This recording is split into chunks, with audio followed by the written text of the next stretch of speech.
بسم اللہ الرحمن الرحیم۔ حضرت محمد صلی اللہ علیہ وآلہ وسلم کی وفات کے بعد آپ رضی اللہ تعالیٰ عنہ نے کبھی تبسم نہ فرمایا۔ حضرت محمد صلی اللہ علیہ وآلہ وسلم کی سب سے چھوٹی صاحبزادی حضرت فاطمہ کا لقب زہرا تھا۔ ابن جوزی نے لکھا ہے کہ بعثت سے 5 برس پہلے خانہ کعبہ کی تعمیر جب ہو رہی تھی، آپ پیدا ہوئیں۔ بعض روایتوں میں ہے کہ نبوت سے تقریباً 1 سال بیشتر پیدا ہوئیں۔ حضرت فاطمہ جب 18 سال 5 مہینے کی ہوئی تو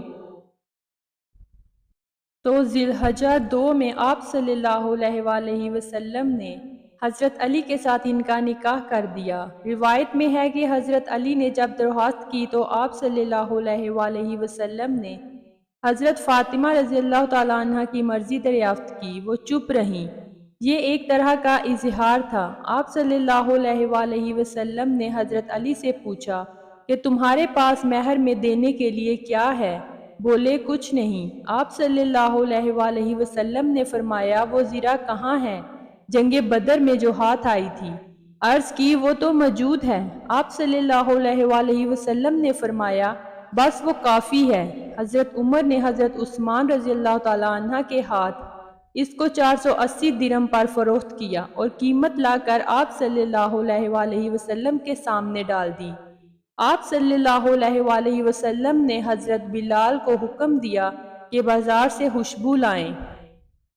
زیرہ کے سوا جو کچھ حضرت علی کا سرمایہ تھا وہ ایک بھیڑ کی کھال اور ایک بوسیدہ یمنی چادر تھی۔ حضرت علی نے یہ سب سرمایہ حضرت فاطمہ زہرا رضی اللہ تعالیٰ عنہ کے نذر کر دیا۔ حضرت علی اب تک آپ صلی اللہ علیہ وآلہ وسلم ہی کے پاس رہتے تھے۔ شادی کے بعد ضرورت ہوئی کہ الگ گھر لیں۔ حارثہ بن نعمان انصاری رضی اللہ تعالیٰ عنہ کے متعدد مکانات تھے جن میں سے وہ کئی آپ صلی اللہ علیہ وآلہ وسلم کو نذر کر چکے تھے۔ حضرت فاطمہ رضی اللہ تعالیٰ عنہ نے آپ صلی اللہ علیہ وآلہ وسلم سے فرمایا انہی میں سے کوئی ایک مکان دلوا دیجئے۔ آپ صلی اللہ علیہ وآلہ وسلم نے فرمایا کہاں تک؟ حارث بن نعمان نے سنا تو دوڑے آئے کہ آپ صلی اللہ علیہ وآلہ وسلم پر میں اور میرے پاس جو کچھ ہے سب آپ پر قربان۔ خدا کی قسم میرا جو مکان آپ لے لیتے ہیں مجھ کو اس سے زیادہ خوشی ہوتی ہے کہ جو میرے پاس رہ جائے۔ غرض انہوں نے عرض کی اپنا ایک مکان خالی کر دیا۔ حضرت فاطمہ رضی اللہ تعالیٰ عنہ اس میں چلی گئیں۔ شہنشاہ مدینہ حضرت محمد مصطفیٰ صلی اللہ علیہ وآلہ وسلم نے سیدہ عالم رضی اللہ تعالیٰ عنہ کو جو جہیز دیا اس میں بن کی چارپائی، چمڑے کا گدا جس کے اندر روئی کی بجائے کھجور کے پتے تھے، ایک چھاگل، 2 مٹی کے گھڑے، ایک مشک اور 2 چکیاں، اور عجیب اتفاق یہ ہے کہ یہی 2 چیزیں عمر بھر ان کی رونق رہیں۔ حضرت فاطمہ رضی اللہ تعالیٰ عنہ جب نئے گھر میں چلی گئیں تو آپ صلی اللہ علیہ وآلہ وسلم ان کے پاس تشریف لے گئے۔ دروازے پر کھڑے ہو کر اجازت مانگی، پھر اندر آئے، ایک برتن میں پانی منگوایا، دونوں ہاتھ اس میں ڈالے اور حضرت علی رضی اللہ تعالیٰ عنہ کے سینے اور بازوؤں پر پانی چھڑکا، پھر حضرت فاطمہ رضی اللہ تعالیٰ عنہ کو بلوایا، ان پر بھی پانی چھڑکا اور فرمایا کہ میں نے اپنے خاندان کے بہترین شخص سے تمہارا نکاح کیا ہے۔ حضرت فاطمہ رضی اللہ تعالیٰ عنہ کی عمر مشہور روایت کے مطابق 29 سال کی تھی جب رسالت مآب صلی اللہ علیہ وآلہ وسلم نے رحلت فرمائی۔ حضرت فاطمہ آپ صلی اللہ علیہ وآلہ وسلم کی محبوب ترین اولاد میں سے تھی اور اب صرف وہی باقی رہ گئیں۔ ان کے لیے صدمہ بھی اوروں سے زیادہ ہوا۔ وفات سے پہلے ایک دن آپ صلی اللہ علیہ وآلہ وسلم نے ان کو بلوایا، تشریف لائیں تو ان سے کچھ کان میں باتیں کی، وہ رونے لگیں، پھر بلا کر کچھ کان میں کہا تو ہنس پڑیں۔ حضرت عائشہ رضی اللہ تعالیٰ عنہ نے دریافت کیا تو کہا پہلی دفعہ آپ صلی اللہ علیہ وآلہ وسلم نے فرمایا کہ میں اسی مرض میں مبتلا انتقال کروں گا۔ جب میں رونے لگی تو فرمایا میرے خاندان میں سے پہلے تم ہی مجھ سے آ کر ملو گی، تو ہنسنے لگی۔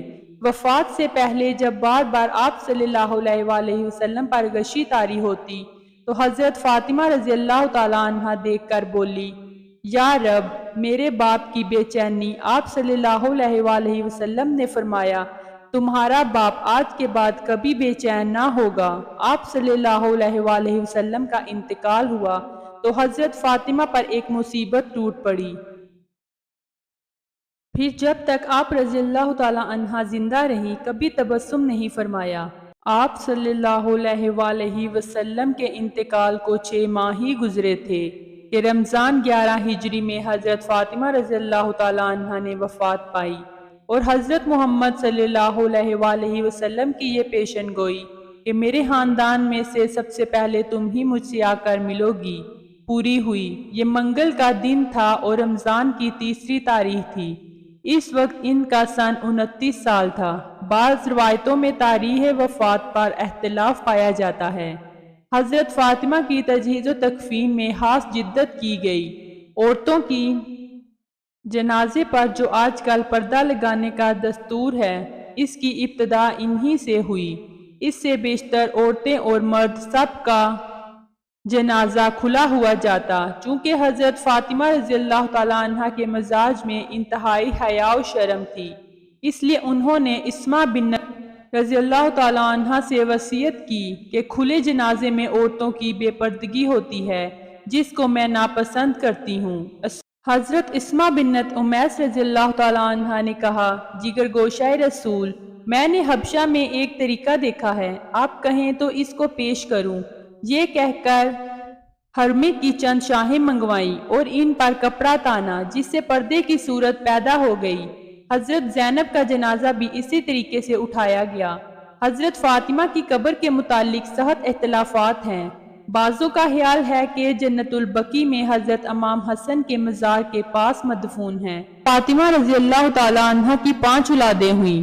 حضرت حسن علیہ السلام، حضرت حسین علیہ السلام، حضرت محسن علیہ السلام، حضرت کلثوم، حضرت زینب رضی اللہ تعالیٰ عنہما۔ محسن نے بچپن ہی میں انتقال کیا۔ حضرت زینب، حضرت حسن، حضرت حسین اور کلثوم اہم واقعات کے لحاظ سے تاریخ میں مشہور ہیں۔ آپ صلی اللہ علیہ وآلہ وسلم کو ان سے نہایت محبت تھی۔ حضرت علی اور حضرت فاطمہ رضی اللہ تعالیٰ عنہ بھی ان کو بہت محبوب رکھتے تھے۔ آپ صلی اللہ علیہ وآلہ وسلم کی صاحبزادیوں میں صرف فاطمہ رضی اللہ تعالیٰ عنہ کو یہ شرف حاصل ہے کہ ان سے آپ صلی اللہ علیہ وآلہ وسلم کی نسل باقی رہی۔